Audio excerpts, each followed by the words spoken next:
Bienvenue à toutes, bienvenue à tous. Je tenais à vous souhaiter au nom de l'ensemble de l'équipe de Sagesse Bouddhiste nos meilleurs vœux à l'occasion de la célébration du Nouvel An tibétain, fêté notamment par les populations himalayennes.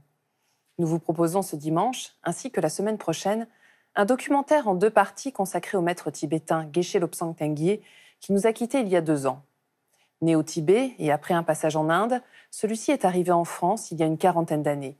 Il transmettra de manière authentique les enseignements profonds du bouddhisme tibétain de l'école Gelugpa. Il résidera notamment au centre bouddhiste tibétain de Vajrayogini, près de Toulouse, et sera également le maître spirituel à la tête d'une communauté de moines internationale au monastère de Nalanda, comme nous allons le voir avec ce très, très beau documentaire d'Anouk Burel.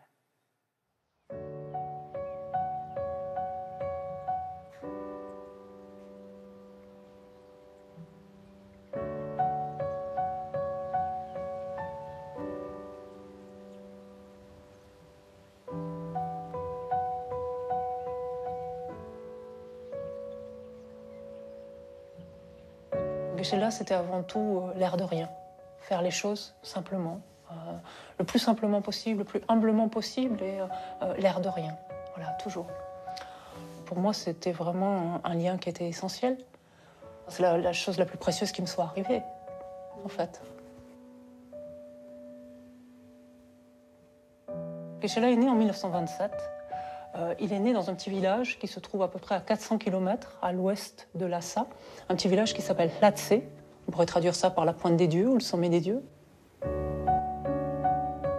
Et Geshe-la est retourné au Tibet en 2007 et je l'ai accompagné.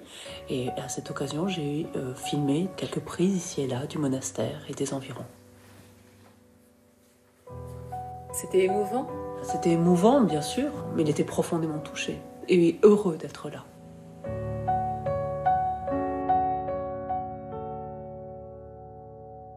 Il était rentré très jeune au monastère. Geshe-la était entré au monastère, il avait 5 ans. C'était la mascotte du monastère. C'était la mascotte du monastère parce que c'était le plus jeune. Et donc forcément, il a gagné l'affection de tout le monde.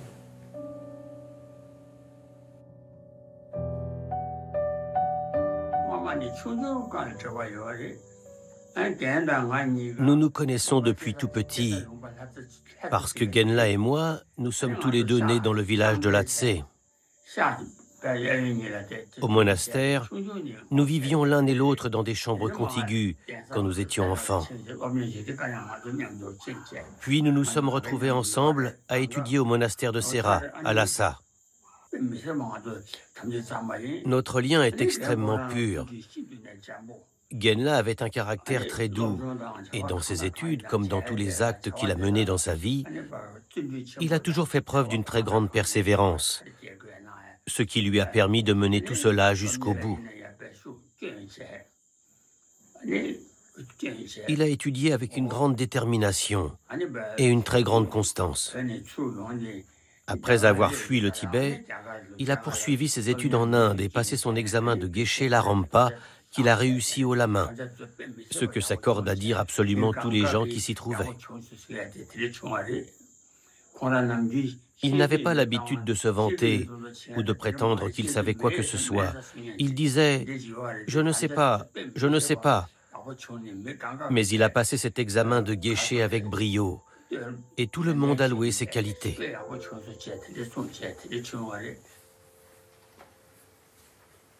Il a passé son examen de Geshe-la-Rampa, où exactement ? Il a passé son examen de Geshe-la-Rampa à Buxa, donc en Inde. C'est un camp de réfugiés. C'est un camp de réfugiés. C'était dur comme condition. C'était extrêmement difficile. C'était une ancienne prison, des fils barbelés, enfin des conditions très inhospitalières. Et c'est là que Geshe-la avait entendu parler de cas de suicide réellement pour la première fois. La seule chose qu'il a en tête à ce moment-là, c'est fuir ce camp de réfugiés. Et en fait, à ce moment-là, sa santé venait de rentrer d'un voyage en Thaïlande et a estimé que ce serait bon de tisser des liens et donc d'envoyer en fait des moines. Il s'avère que sur les 2 qu'ils ont envoyés à ce moment-là, son nom était retenu.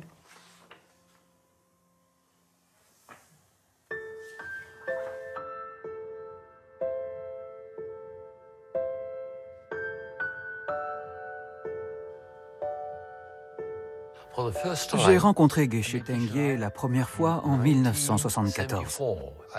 Je suis devenu son disciple à Bangkok.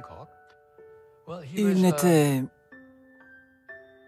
jamais en colère, toujours souriant, toujours charmant, imperturbable. Vous étiez bons amis? Oui, oui, bien sûr. Nous allions parfois dans le sud de la Thaïlande. Il y avait un centre de retraite dans la jungle. Et nous étions là, dans la jungle. Avec Geshe-la, nous étions très heureux. Et puis la guerre du Vietnam a commencé. Et la situation était de pire en pire. Un vieil ami à moi m'a dit « Pourquoi ne viens-tu pas en France ?» Et il m'a dit « Demande-lui de venir, de nous rejoindre. » Ils ont payé pour le voyage de Geshe-la et il est venu nous rejoindre à Joinville-le-Pont. Il s'est très bien adapté, parfaitement bien. Il avait un esprit très ouvert, vous savez.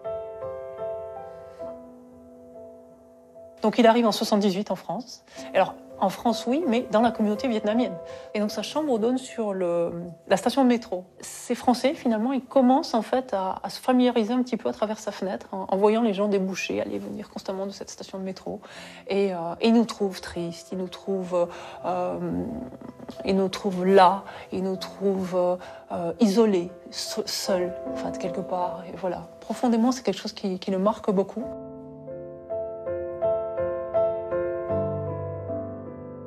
J'ai rencontré Geshe Vénérable Tengyela à Paris.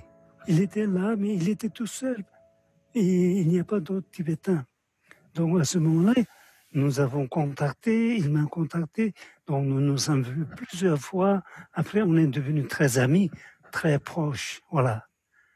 Geshe Tengyela, c'est quelqu'un qui a très bon cœur, très honnête, très bon pratiquant.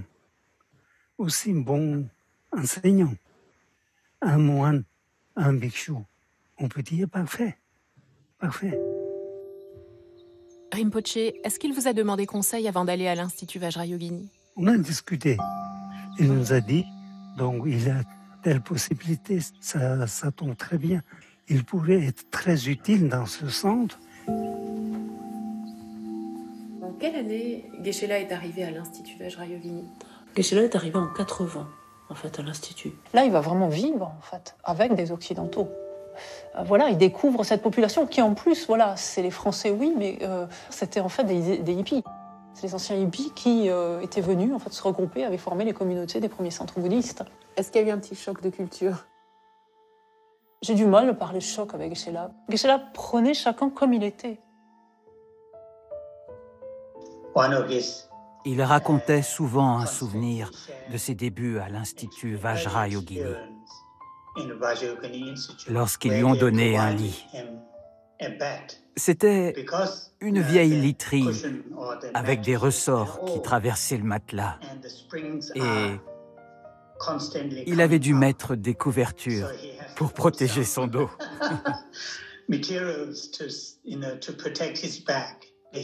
Mais il ne se plaignait jamais. Il avait vraiment les pieds sur terre. Il a toujours considéré chacun comme un ami et ne se positionnait pas comme un maître supérieur aux autres. Je ne l'ai jamais vu faire ça. Ce n'est vraiment pas facile d'avoir cette qualité quand vous êtes un moine expérimenté, que vous êtes très instruit, quand vous avez beaucoup de personnes qui vous suivent, beaucoup d'étudiants. Ce n'est pas simple de maintenir cette humilité. Mais lui, il l'a conservée tout le temps.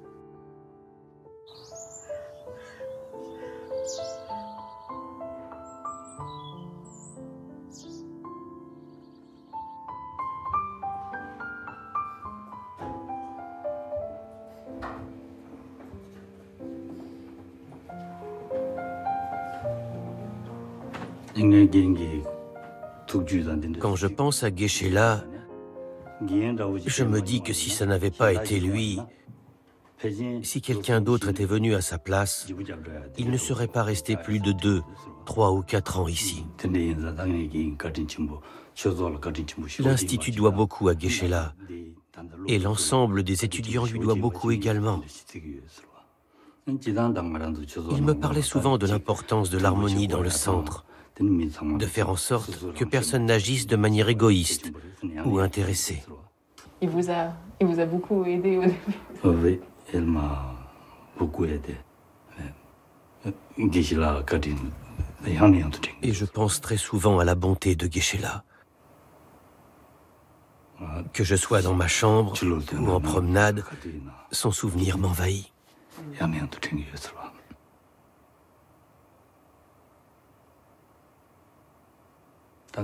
Je peux vraiment dire qu'il est dans mon cœur.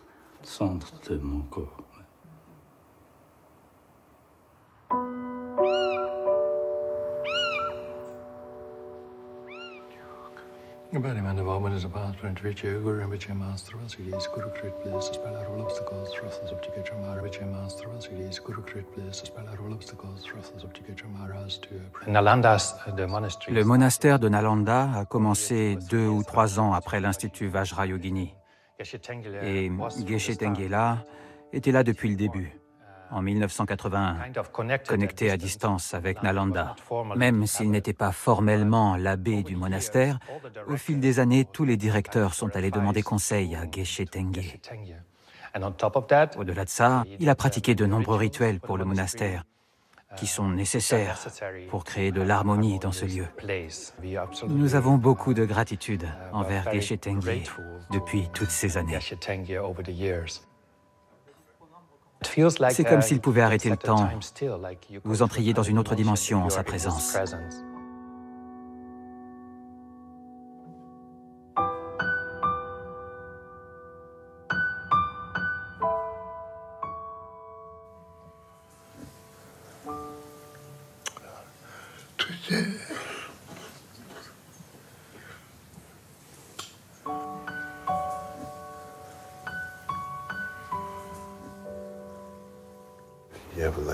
Il a vraiment eu une vie saine,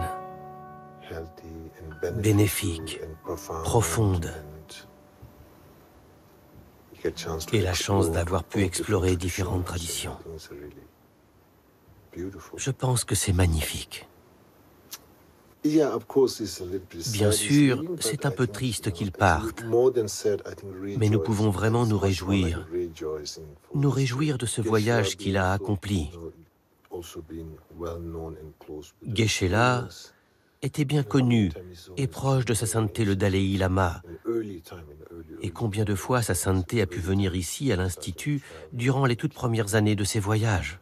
Je dirais que l'héritage de Geshe-la est à l'Institut. C'est sa présence à l'Institut. C'est grâce à sa présence que tout a pu advenir.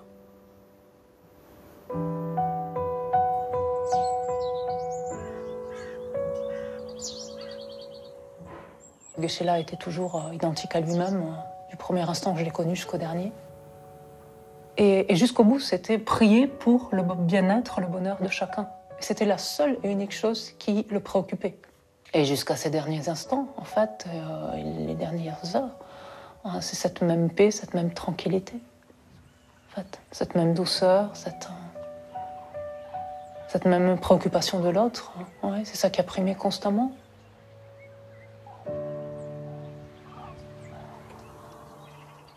Et c'est avec ces très belles images que nous vous quittons aujourd'hui. Nous retrouvons la suite de ce documentaire la semaine prochaine. C'est la fin de cette émission. Vous pouvez la revoir pendant 1 mois sur France TV. Nous vous souhaitons une très, très belle journée.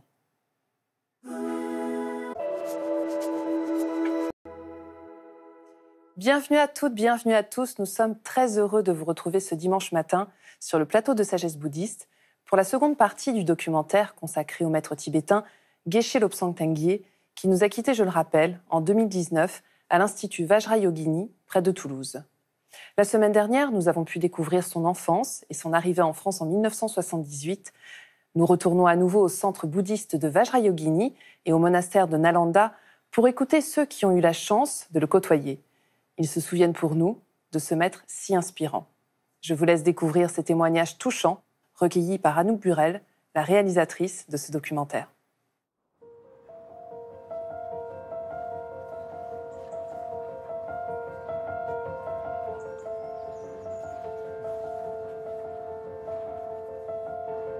Lila, est-ce que tu te souviens bien de Geshe-la?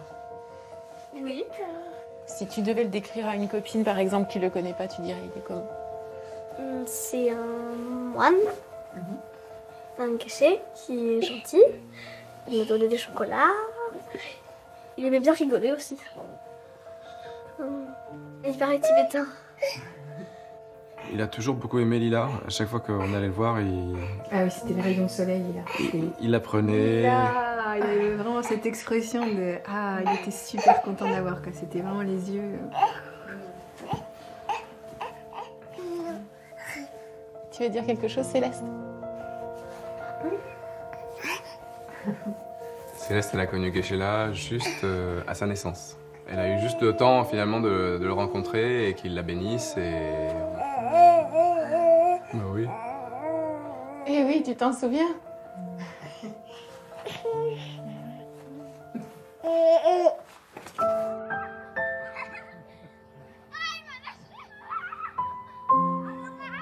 Pour moi, c'était un père, un maître,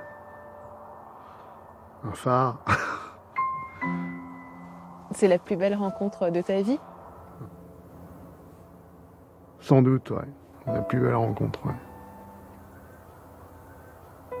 J'étais pas vraiment la personne la plus calme et la plus sereine qu'on puisse rencontrer à l'Institut quand on me croisait. Je laissais plutôt la colère m'envahir et donc, il m'a ordonné et puis après je lui fais mais Geshe-la, qu'est-ce que je fais maintenant? Qu'est-ce que je fais? Alors il me regarde et puis il me fait pacifie ton esprit. Alors je lui dis bon, ok, d'accord, mais bon, à part ça. Et là, il me regarde de nouveau et puis il me fait pacifie ton esprit. Et c'est là que le travail a commencé, quoi. C'était d'être bon, quoi. Bon. Et j'espère que on se rencontrera encore avec lui, mais je pense. D'autre part, dans notre...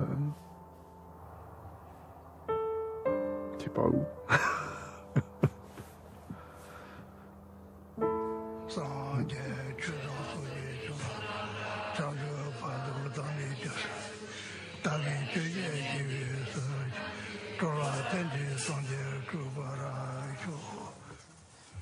Il était d'une très grande humilité, mais une très grande proximité.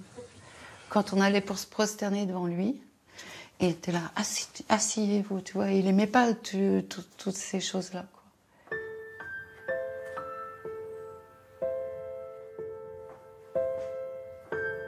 Dans cette maison, oui, Geshe-la, il venait, on faisait des grands repas à la fin des enseignements. Donc on a toujours fait ça. On l'a toujours invité à déjeuner ou à dîner ou avec d'autres lamas. On a même fait la fête avec Geshe-la. Il prenait la guitare et, tu vois, et il montrait cet aspect-là. Et puis toujours très heureux. Et à chaque fois qu'il venait dîner ici ou manger, j'avais le droit à un petit bouquet de fleurs, à des gâteaux. Même si c'était mon maître, c'était très facile. Et pour moi, Geshe-la, c'est un soutien sans faille dans tout ce que j'ai vécu. Et il était toujours là, toujours là. Et ça, c'est rare, quelqu'un sur qui tu peux compter tout le temps.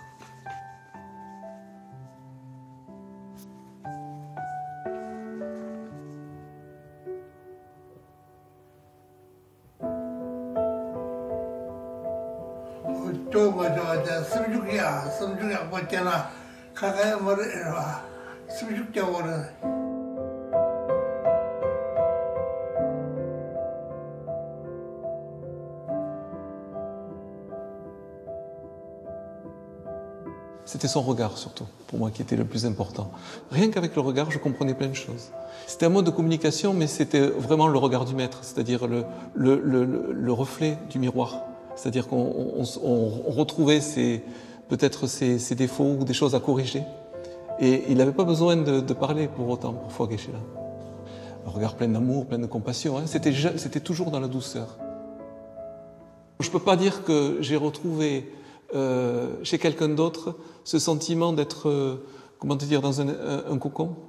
Lorsque tu ressortais, par exemple, d'un entretien avec lui, tu ressortais de ce cocon en te disant « mais tu peux t'ouvrir au monde ». Tu ressortais, tu étais dans une légèreté, tu ressortais comme une plume. Geshe-la, c'était aussi une plume, c'est-à-dire qu'il t'amenait avec lui dans cette légèreté, quoi.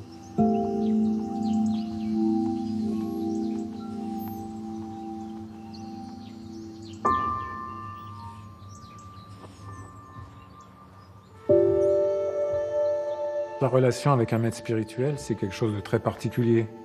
C'est quelqu'un qui a changé notre vie, à tous les gens qui l'ont rencontré. Vraiment, il s'est occupé de nous pendant plus de 35 ans.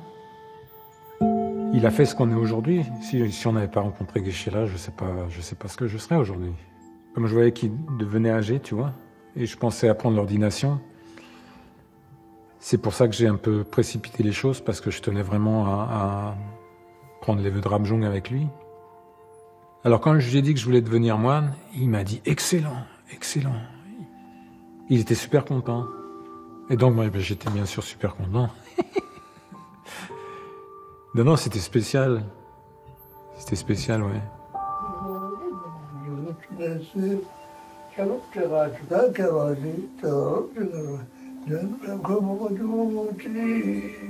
Il est mort un week-end où plein de gens ont pu venir lui rendre hommage. Et franchement, tu peux demander à tous les gens qui étaient là, franchement, d'être à côté de son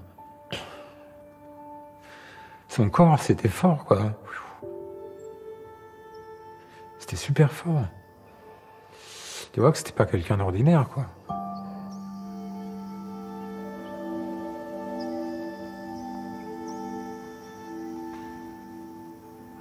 Et il était super beau en plus. Et puis il y avait une énergie. Waouh.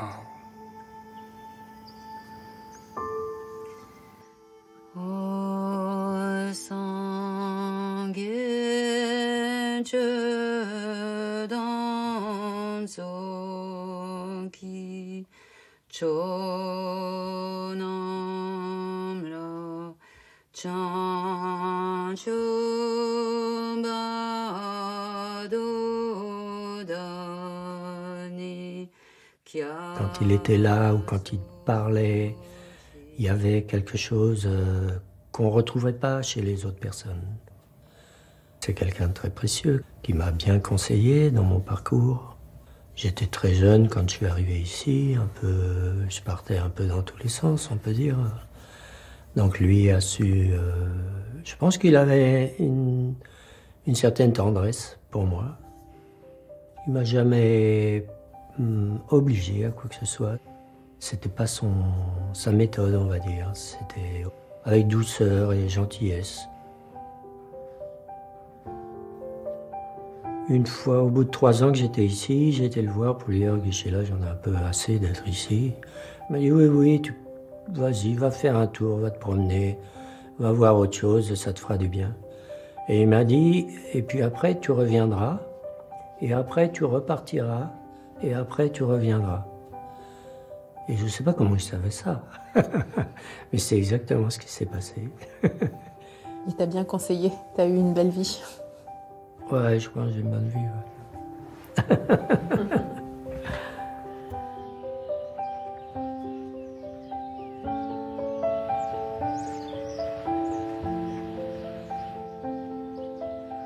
J'ai accepté de faire cet entretien parce que Geshe-la, souvent, il me poussait à me sortir de ma zone de confort.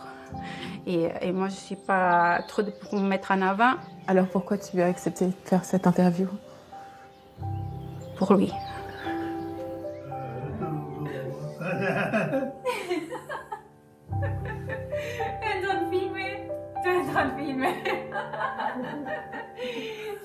T'es toujours joyeuse dans les vidéos avec lui, non? Ah oui, c'était difficile de ne pas l'être. Ouais. Je n'ai aucun mauvais souvenir avec Geshe-la. Non, aucun. Ouais. Il y avait souvent des petits moments comme ça pour rigoler. C'est des enseignements aussi, tu penses? Ah oui, je pense que en fait, il montrait comment vivre bien. Et que des fois, c'est facile de rester très tendu. Si on le laisse, ça peut devenir lourd. Mais Geshe-la, il montrait bien comment vivre, heureux, avec un esprit détendu. Yeah. Oh, I see. Very, very slow. Yeah. Everything's slow. Too slow. Do you understand? C'est un plaisir d'avoir rencontré une personne comme ça dans sa vie. Ouais. Plus qu'un plaisir, c'est une bénédiction.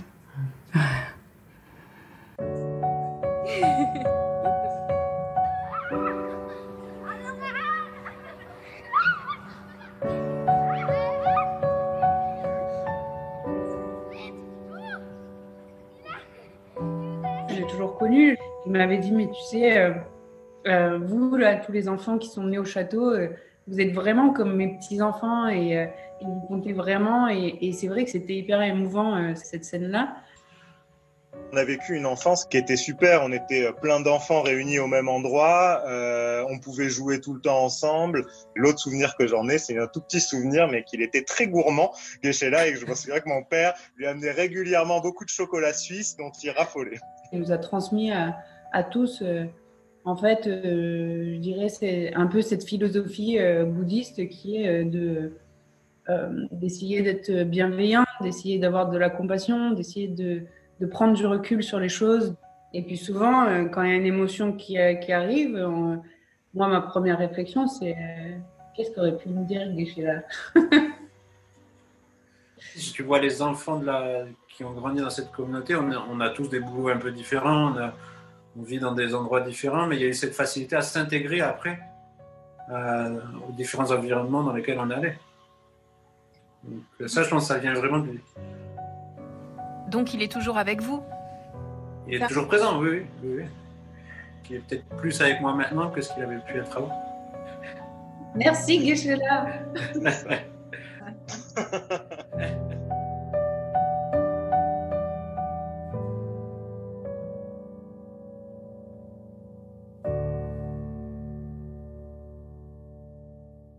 Après le parcours de ce maître si inspirant, voici quelques pistes de lecture que nous vous proposons. Avec tout d'abord 2 livres de Lama Zopa Rinpoché, publiés aux éditions Mahayana, Servir autrui, un chemin vers l'éveil, ainsi que Comment pratiquer le Dharma, et enfin L'âge d'or du Tibet de Katia Buffet-Trille aux éditions Les Belles Lettres. Ce guide formidable évoque un Tibet parfois déroutant, attachant et exceptionnel. On retrouve les différentes facettes du pays des neiges qui nourrit depuis toujours les rêves des Occidentaux. C'est la fin de cette émission. Vous pouvez la revoir pendant 1 mois sur France TV. Nous vous souhaitons une très, très belle journée.